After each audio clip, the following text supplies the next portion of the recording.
Blood stains the walls, a cryptic note is left behind, and a killer vanishes into thin air.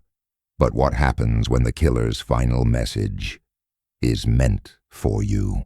I'm Detective Drayk, and tonight we're diving into a case that will leave you questioning every clue, every suspect, and every word. Why should you keep watching? Because by the end of this, you'll realize the truth is written in blood.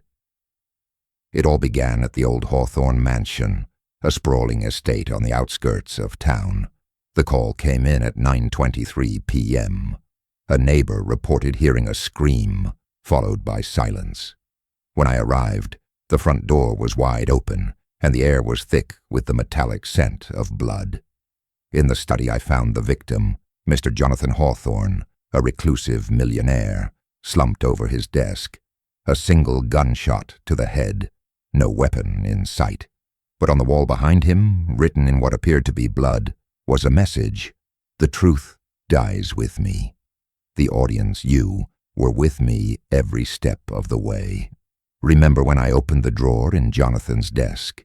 You thought the killer might have left something there, didn't you? But all I found was a stack of old letters, or so it seemed. Tucked between the pages was a photograph of Jonathan with a woman I didn't recognize. On the back, a name, Eleanor. The suspects were few, but shrouded in mystery. First there was Eleanor herself, Jonathan's estranged sister.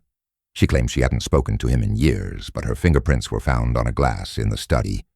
Then there was Victor Lane, Jonathan's business partner. He had a motive.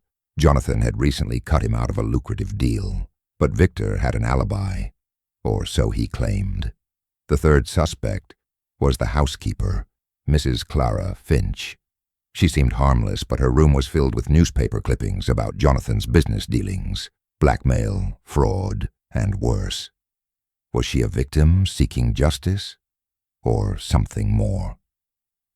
As I searched the mansion, I found a hidden panel behind a bookshelf in the study. It led to a secret room filled with documents about Jonathan's illegal activities, money laundering, bribery, and even murder. But the most chilling find was a journal detailing a plan to expose someone close to him. The final entry was written just hours before his death. They know. Tonight, it ends.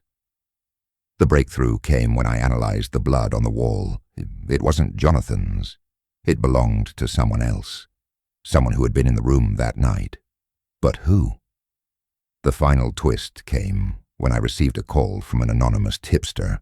They claimed to have seen someone leaving the mansion that night. I followed the lead to a small cabin in the woods, where I found Eleanor. She confessed. Jonathan had been blackmailing her for years, threatening to expose her past. She had gone to the mansion to confront him, but she swore she didn't kill him. As I was leaving the cabin, my phone buzzed. A text from an unknown number. You're close. I rushed back to the mansion, where I found Victor Lane in the study, holding a gun. He confessed. Jonathan had discovered Victor's involvement in a rival crime syndicate and threatened to expose him. Victor killed him in a fit of rage, but he didn't write the message on the wall. So, who did?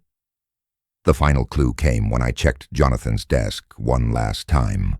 Hidden beneath a false bottom was a letter, addressed to me. It read, Detective Drayk, if you're reading this, I'm already dead. The truth dies with me, but the killer's final message is for you. So you see, this case was anything but simple. A killer's final message, a victim's hidden secrets, and a truth that was never meant to be uncovered. But that's the thing about murder. It's never just about the victim or the killer. It's about the lies we tell, the secrets we keep, and the messages we leave behind. The Crimson Note was just the beginning.